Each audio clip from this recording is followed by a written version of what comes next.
Grays Harbor County, Washington, spring 1924, a little after 7 in the morning, in rain that had not stopped since Sunday.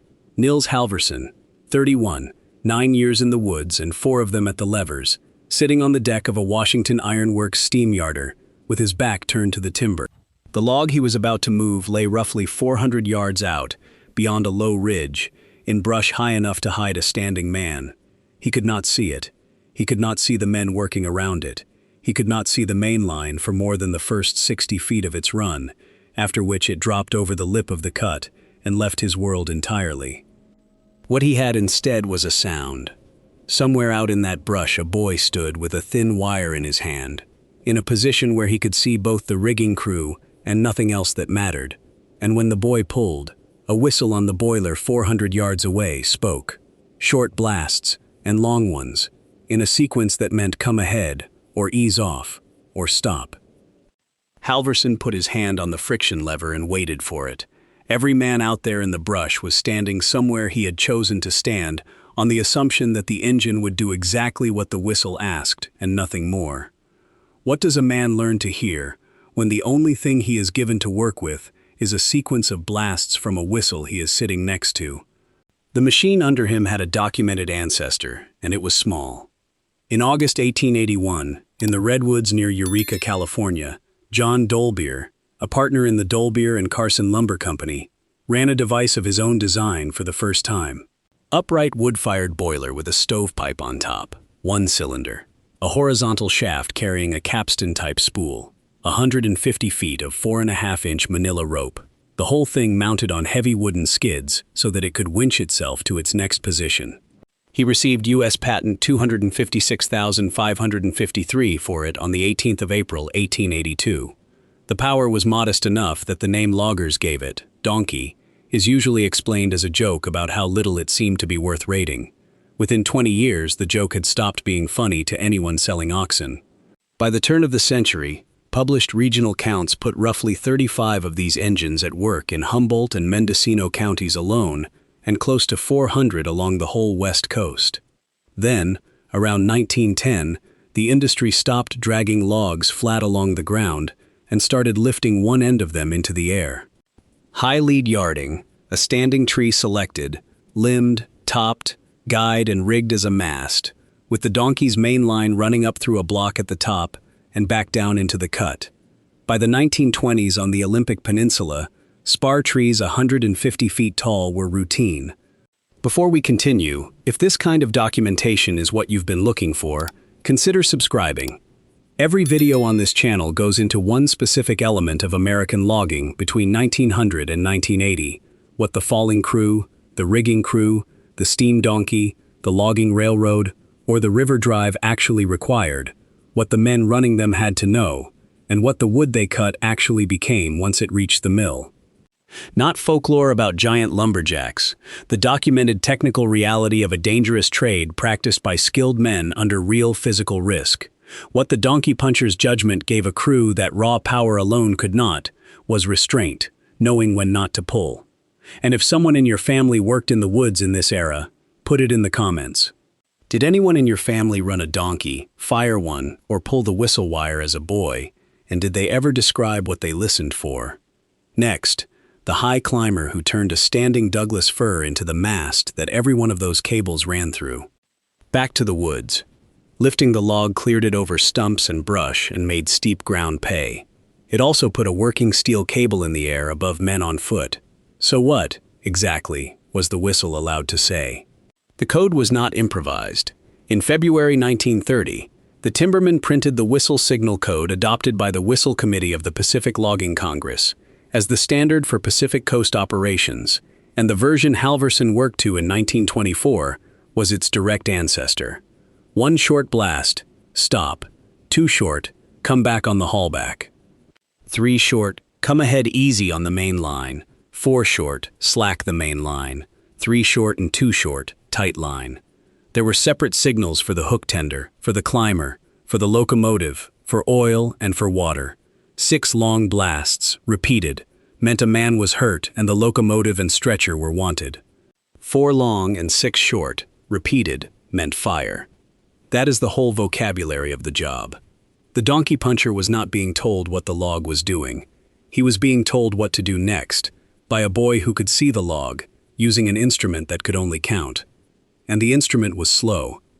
Loggers who worked the jerkwire described a lag between the pull and the blast, long enough that an inexperienced whistlepunk, hearing nothing, would pull again, and the engineer at the far end would receive two signals where one had been intended.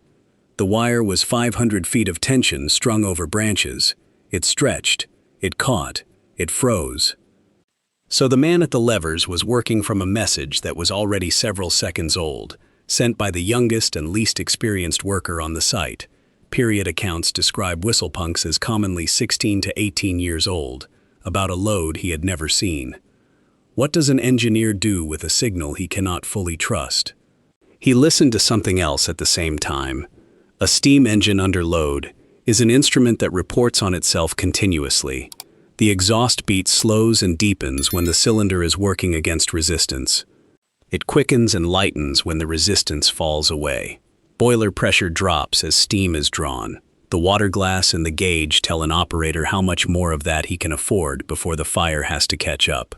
The drum turns at a rate his hand on the friction lever sets, and the sound the machine makes while it turns is a direct report on what is happening at the other end of 400 yards of steel he cannot see. This was the second channel of information, and it was the only one that came from the log itself. A turn that had come free and was traveling would let the engine run. A turn that had fouled, jammed behind a stump, hooked under a root, caught in slash, would make the exhaust labor and the pressure fall, and it would do that a moment or two before the whistlepunk out in the brush could react and call for a stop. That gap, of a second or two, was the entire professional space the donkey puncher occupied. Inside it, he decided whether to hold, ease, or come off the lever entirely, on the strength of a sound. What happens to that decision when a man gets it wrong? The documented answer is that the equipment fails toward the crew. Wire rope under heavy load stores an enormous quantity of energy. When it parts, that energy is released along the length of the line, and anything standing inside the arc of it, what loggers called the bight, is in the path. Period safety literature and camp instruction were built around one rule above all others: stay out of the bight of the line. A 1924 trade publication aimed at new loggers put the point in deliberately black humor, describing the main line coming tight, either harmlessly overhead or at a height that would leave the rigging crew gathering up the pieces. High lead yarding made this worse, and the sources say so plainly. Regional historical accounts record that the high lead sped up production and increased the incidence of death and injury to logging crews at the same time. It was not an unintended side effect that nobody noticed. It was understood at the time. The engines themselves added their own hazards. University of Washington documentation of the period notes that donkeys were a significant cause of injury and death because of their tendency to set the woods on fire, to fail unexpectedly, and to break rigging and send cable flying. On the overall risk, the sources are honest about their limits. One historian's estimate, cited in University of Washington teaching material and drawn from Andrew Mason Prouty's study of Pacific Coast logging, puts a professional logger's chance of being killed on the job in the early 20th century at roughly 1 in 3. That is an estimate, not a compiled rate, and it should be read as one. So why did anybody accept this arrangement at all? Because of what the machine unlocked. Before steam, the economics of Pacific Northwest logging were governed by how far an ox team could drag a log over a greased skid road. The practical limit was roughly a mile from usable water. Everything beyond that line was standing timber that could not be turned into money. The donkey engine, and then the logging railroad, and then the high lead, moved that line outward in stages until it effectively disappeared. Contemporary accounts describe donkeys' weathering conditions that stopped animals, mud, cold, heat, and working without fatigue. High-lead rigging then made ravines and steep hillsides harvestable that ground-lead yarding could not touch at all. The output claims from the period should be handled carefully. A figure repeated in regional popular histories, that a sharp crew on a high lead could handle 5,000 tons of logs in an 8-hour day, comes from promotional and popular sources rather than audited company records, and is best treated as a period claim rather than a verified number. What is not in dispute is direction. Production rose, accessible acreage rose, camps multiplied, and the wood went somewhere specific. Gray's Harbor fir became dimension lumber. During the First World War, the Olympic Peninsula was logged hard for spruce for aircraft frames, with federal money building 36 miles of railroad to reach it. In the 1920s, the demand shifted toward pulpwood. The houses of Seattle, Portland, and Tacoma, the trestles, the mill towns, the shipping, all of it moved through a landing like Halverson's, one turn at a time. Who else was standing at that landing? A donkey in 1924 was not one man's machine. There was the donkey puncher at the levers. There was a fireman keeping the boiler up. On a wood-fired engine there was a woodbuck, cutting and splitting the fuel, because the machine burned timber cut on the spot. There was water to be found and piped from a creek. Out in the brush there was the hook tender running the rigging crew, the chokerman setting the chokers on the logs, and the whistle punk with the wire. At the landing there was a chaser knocking the chokers loose from arrived turns. That crew shrank for documented reasons. Most donkeys were wood-fired from the 1890s into the 1920s. Conversion to oil firing removed the need for both the woodbuck and, in many configurations, the fireman. The labor saving is recorded plainly in the regional literature. 2 jobs, gone, because the fuel changed. The machine also moved itself. After a setting was cleared, the crew made the main line fast to a distant stump, and the donkey winched its own sled, tons of iron on paired skid logs, across the cut-over ground to the next position, plowing a trench as it went. And the camp around it was a town without a road. Bunkhouses, a cookhouse with long tables, a bull cook keeping the stoves fed. Men lived where the timber was, for the season.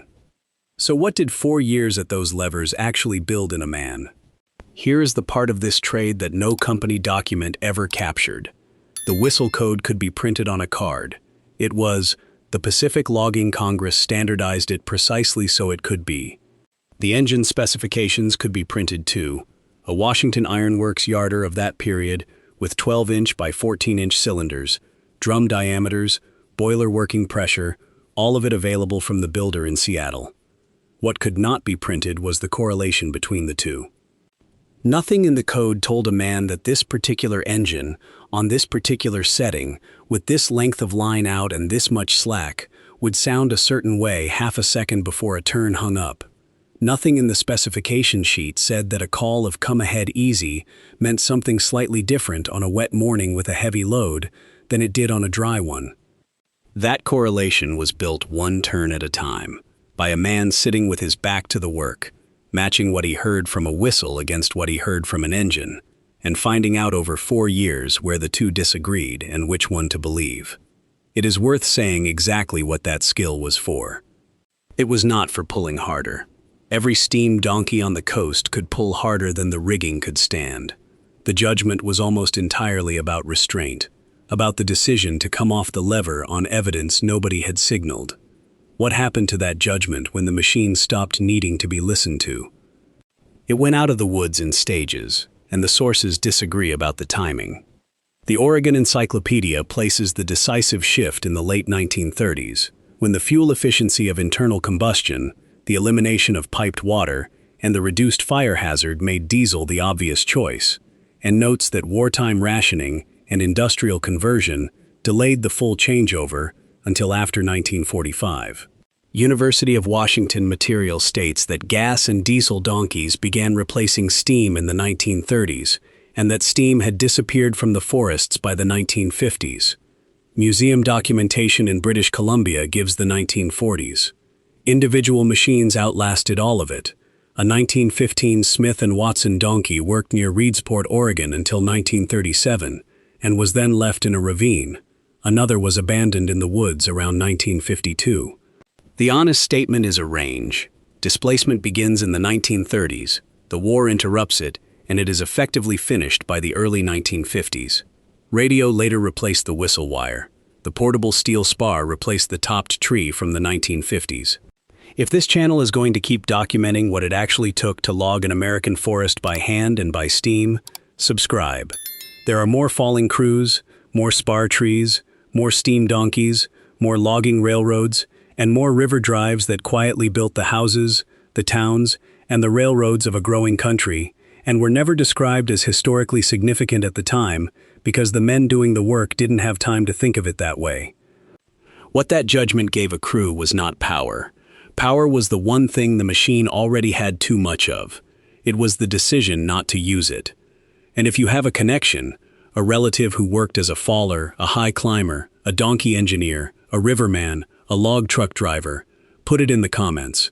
If someone in your family ran an engine or pulled a whistle wire, we'd like to know what they said they listened for.